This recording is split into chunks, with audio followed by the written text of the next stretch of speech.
भासी आसुथिले दारू विग्रह पानी छाणी आनिले ग्रामवासी और प्रतिष्ठा कले श्रीजीऊ को निर्माण है भव्य मंदिर। खोर्धा जिला बालीपाटना ब्लॉक अंतर्गत महुखंडा अनुष्ठित हो जाइछि नूतन श्रीजगन्नाथ विग्रह मंदिर प्रतिष्ठा उत्सव। मे 25 रु 28 तारिख 3 दिन धरी अनुष्ठित उत्सव में गोवर्धन पीठर पूज्य जगद्गुरु शंकराचार्य स्वामी निश्चलानंद सरस्वती महाराज ए दिव्य समारोह मंडन करते। रविवार अंकुराधिवास अनुष्ठित होता बेले सोमवार कर्मारंभ, मंगलवार ठाकुरंक जन्मकर्म और बुधवार चतुर्थामूर्ति प्राण प्रतिष्ठा होता। श्री जगन्नाथ कृपा ट्रस्ट और महुखंडा ग्रामवासी तरफ परिचालित ए समस्त कार्य सारा अंचल बहु संख्यार श्रद्धालु जोग देते।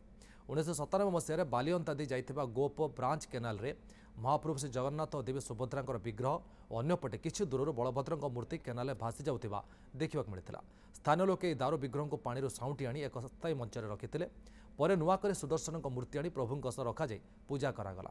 तेज 2015 नवकलेवर समय ए पुराणा विग्रह को महोदधि विसर्जन कर नूतन विग्रह प्रतिष्ठा करागला।